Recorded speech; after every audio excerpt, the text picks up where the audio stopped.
ठाणे ते बोरिवली भुयारी मार्गाच्या खोदाई दरम्यान निघणाऱ्या मातीच्या वाहतुकीवरून स्थानिक रहिवाशी आणि विकासकांमध्ये जुंपण्याची चिन्ह आहेत. मातीची विल्हेवाट लावण्यासाठी MMRDAने कन्व्हेनियर बेल्टचा प्रस्ताव दिला, मात्र 90% रहिवाशांची डेडिकेटेड कॉरिडॉरला सहमती आहे.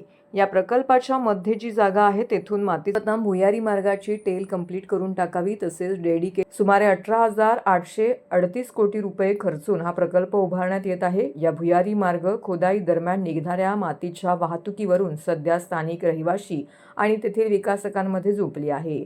दररोज 350 डंपर माती वाहतूक करणार असल्याने परिसरात हवा प्रदूषणामध्ये वाढ होण्याची भीती व्यक्त करत त्यास रहिवाशांनी विरोध दर्शवला आहे. हवा गुणवत्ता निर्देशांक 250 पर्यंत जातो, त्यामुळे प्रदूषणाचा त्रास वाढत असून अनेकांना आजार बळावत आहेत. वेरोटॉन, नीलकंठ ग्रीन, सत्यशंकर हे विकासकांना कन्व्हेनियर बेल्ट हवा आहे, मात्र डेडिकेटेड कॉरिडॉरला 90% रहिवाशांची सहमती आहे. सर्वप्रथम भुयारी मार्गाची टेल कंप्लीट करून टाकावी, तसेच डेडिकेटेड कॉरिडॉरमधील जी जागा आहे तेथून मातीचे डंपर पास होणार असल्याने वाहतुकीचा प्रश्नही उद्भवणार नसल्याचं रहिवाशांचं म्हणणं आहे. याला 90% रहिवाशांची सहमती आहे. या संदर्भात उपमुख्यमंत्री एकनाथ शिंदे आणि खासदार नरेश म्हस्के हे लवकरच या संदर्भात बैठक घेणार असल्याचंही रहिवाशांनी पत्रकार परिषदेत स्पष्ट केलं आहे. शिवसेना नगरसेवक सिद्धार्थ पांडे, राकेश मोदी, आशुतोष शिरोळकर, निवृत्त अभियंता भिडे, ठाणे मुजुमदार आणि शरद वास्कर इत्यादी रहिवाशी येथे उपस्थित होते. एप्रिल 2024 पासून आमचे ठाणे प्रोजेक्ट इफेक्टेड पर्सनची ही टीम आहे. त्याच्यातल्या बऱ्याचशा टेक्निकल MMRDने जेव्हा हे टनलची प्लॅनिंग केली त्याच्यातल्या बऱ्याचशा चुका होत्या. त्याच्यामुळे आमच्या इथले 5,000 रहिवासी जे फॅमिली आहेत त्यांची लाईफ इफेक्ट होणार होती. त्यासाठी आम्ही सुरुवात केली आणि सुरुवातीला सगळ्यात मोठा विषय होता की अंडरग्राऊंड टनल आम्हाला हा सत्यशंकरच्या पुढेपर्यंत अंडरग्राऊंड टनल करायला पाहिजे होता आणि ती सगळ्यात मोठी आमची डिमांड होती.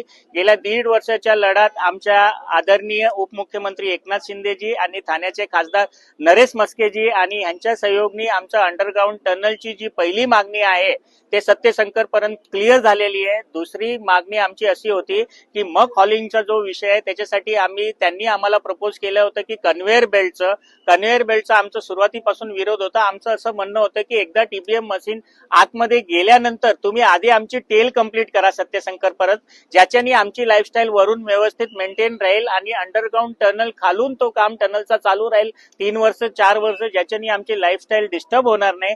त्यासाठी आमच्या प्रोजेक्ट इफेक्टेड टीम मध्ये आमचे टेक्निकल पर्सन मध्ये भिडे काका, शरद वारसकरजी, प्रसन्न मुजुमदारजी, त्याचबरोबर ढाणेजी, असे 4-5 जे रिटायर्ड MMRD MSRDC ह्याच्यातले मोठ्या पोस्टवर राहिलेले ज्यांनी अटल सेतूचं काम केलं त्या टीम आणि MMRDची टीम मिळून ह्याच्यावर वर्किंग करत होते की whether tail can be completed first before starting off the tunnel. तर त्याच्यावरती वर्किंग केल्यानंतर असं लक्षात आलेलं आहे की टेल पूर्वी कंप्लीट करू शकत नाही.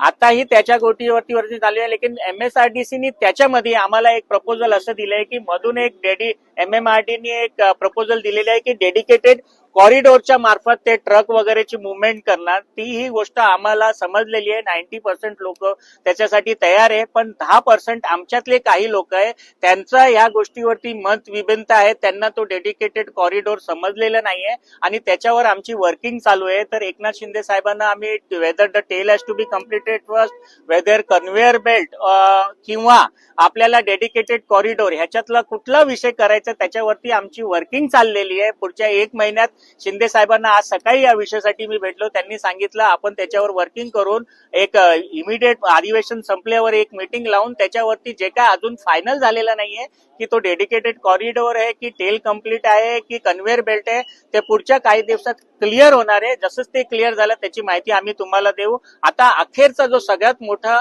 आमचा विषय आहे, चॅलेंज आहे, तो पॉल्युशनला घेऊन आहे. कधी आमचा AIQ लेवल 250 पर्यंत जातो, कधी 160 पर्यंत जातो. तर या AIQ लेवलला कसं मेंटेन करायचा, इथली लाईफस्टाईल, इथली हवा कशी प्युअर करायची, कारण आमच्यातल्या बऱ्याचशा लोकांना लंग्सचा प्रॉब्लेम होतोय, पॉल्युशनचा त्रास होतोय, आमची लहान मुलांना आम्हाला खिडकी उघडता येत नाही, असे बरेचसे प्रॉब्लेम आहे. त्याला घेऊन फक्त मेजर प्रॉब्लेम MMRDAचा हा टनलचा कॉन्ट्रॅक्टर नाहीये. त्यांना आम्ही जे काय सांगितलं होतं, साहेबांनी जे आदेश दिले होते ते सांगितल्याप्रमाणे ते त्यांचे नॉर्म सगळे फॉलो करतायत आणि सध्या त्यांचा असा कुठलाच विषय नाहीये की ज्याच्यानी माती वगैरे ओढली पाहिजे. तर इथे वेरेटन, नीलकंठ आणि हे जे बिल्डर आहेत ह्यांना वारंवार सांगितल्यानंतर पण ते पॉल्युशनचे जे नॉर्म्स आहेत ते फॉलो करत नाही. त्याला घेऊन महानगरपालिकेच्या आमच्या पॉल्युशनच्या ज्या मॅडम आहे मनीषा प्रधान मॅडम यांनाही आम्ही ज्ञापन दिले नाही. स्टेटचे जे पॉल्युशन मिनिस्टर आहे त्यांनाही आम्ही याच्याबद्दल ज्ञापन दिलेले. टीएमसीनी त्याच्या अगेन्स्ट या बिल्डरांना नोटीस पण दिलेली आहे, पण हे लोक ती गोष्ट फॉलो करत नाहीये. तर आज आपल्या माध्यमातून आम्ही मागणी केली होती, तुम्ही ती लोकांपर्यंत पोहोचवली म्हणून आमचा टनल अंडरग्राऊंड टनल तिथपर्यंत गेला. आज परत तुमच्याकडे हीच मागणी आहे की पॉल्युशनचा आमचा जो विषय आहे त्या लोकांपर्यंत पोहोचून तीही मागणी आमची इथला पॉल्युशन लेवल खाली झाला पाहिजे आणि आमची इथली जी लाईफ आहे ती जगण्यासारखी झाली पाहिजे. यासाठी आम्ही ते तुम्हाला इथे बोलवलेले आहे. धन्यवाद.